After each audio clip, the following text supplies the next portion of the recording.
আমাদের দল ক্ষমতায়, আমরা হচ্ছে দেখবো কিসের এমপি। হ্যাঁ, এই কথা বলে সে ওইখান থেকে মোটরসাইকেল নিয়ে বের হয়েছে।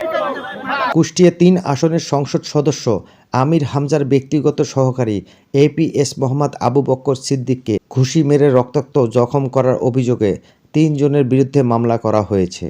আজ সোমবার রাতে সংসদ সদস্যের উপস্থিতিতে চুয়াডাঙ্গা জীবননগর থানার এজাহার করা হয়। এর আগে বিকেল 5:30টার স্থানীয় শাহাদা বাজারে এই ঘটনা ঘটে।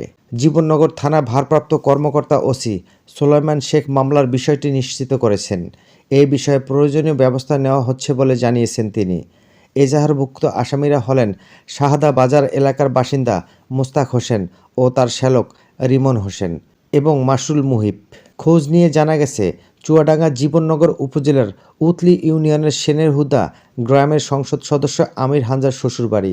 চাচাতো শ্যালক মুশফিকুর রহমানের বিয়ে উপলক্ষে পরিবারের সদস্য ও স্বজনদের নিয়ে 2টি গাড়িতে করে ঝিনাইদহ জেলার মহেশপুর উপজেলার নস্তি গ্রামে যান। বিয়ে শেষে সেনের হুদা গ্রামে ফিরছিলেন। এ সময় হাসাদা বাজারের একটি ইজি বাইকের হর্ন দিয়ে সরানোর কেন্দ্র করে সংসদ সদস্যের স্টিকারযুক্ত গাড়ি চালকের সঙ্গে স্থানীয় অটোরিকশা চালকদের কথা কাটাকাটি হয়। সেখানে সংসদ সদস্যের এপিএস আবু বক্কর সিদ্দিককে ঘুষি মেরে রক্তাক্ত জখম করার ঘটনা ঘটে। খবর পেয়ে জীবননগর থানার ওসি সহ একদল পুলিশ সদস্য ঘটনাস্থলে উপস্থিত হন।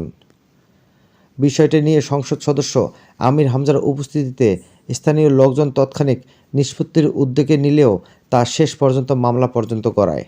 এজাহারে উল্লেখ করা হয়েছে, বিকেল 5:30টার দিকে সংসদ সদস্য আমির হামজার ব্যক্তিগত গাড়িযোগে মহেশপুর থেকে সেনের হুদা যাওয়ার সময় পথিমধ্যে হাসাদা বাজারের মেইন বাসস্ট্যান্ডে মহাসড়কে ওঠা যোগাযোগস্থলে ইজি বাইক দাঁড়িয়ে থাকতে দেখা যায়। বারবার হর্ন দেওয়া সত্ত্বেও ইজি বাইক চালক সরেননি। পরে সংসদ সদস্যের গাড়ি চালক সাদ্দাম হোসেন গাড়ি থেকে নেমে ইজি বাইক চালককে তার ইজি বাইক সরানোর কথা বললে দুজনের মধ্যে কথা কাটাকাটি হয়। এক পর্যায়ে এপিএস আবু বকর সিদ্দিকী গাড়ি থেকে নেমে ইজি বাইক চালককে সরে যাওয়ার অনুরোধ করলে এজাহারভুক্ত আসামিসহ অজ্ঞাতনামা আসামিরা পথরোধ করে এবং ধস্তাধস্তি ও কিল ঘুষি লাঠি মেরে জখম করেন। এজাহারে আরও বলা হয়েছে, গাড়ির ভেতরে থাকা সংসদ সদস্য আমির হামজার স্ত্রী নিজের পরিচয় দিয়ে কথা বলার চেষ্টা করলে আসামিরা অকথ্য ভাষায় গালিগালাজ ও খুন করার হুমকি দেন। হাসাদা বাজারের ঘটনা এজাহারভুক্ত আসামিদের সঙ্গে যোগাযোগের চেষ্টা করলে তা সম্ভব হয়নি। তবে এজাহারভুক্ত আসামি মোস্তাক হোসেন স্থানীয় গণমাধ্যম কর্মীদের কাছে দাবি করেছেন, সংসদ সদস্য চালকের আচরণের কারণে এ ঘটনা ঘটেছে। এরপর তিনি নিজের সংসদ সদস্যের কাছে সরাসরি ক্ষমা চেয়েছেন। আরও 2-3 জন ছিল। এই দত্তনগর দিয়ে আমরা জীবননগর হয়ে চুয়াডাঙ্গা চলে যাব।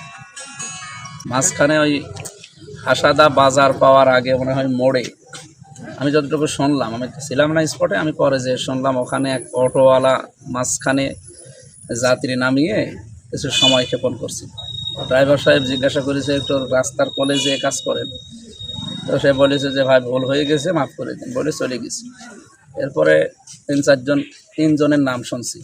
রিমন ফুটবল খেলে, আর কি বলে মোস্তাক, আর একটা ছেলে কি যেন ওনার ভাগ্নে একটা মাহবুব কি যেন মহিব নাকি নাম। ওই 3 জন এসে আমার ওই শালা আর ড্রাইভারকে মারধর করে।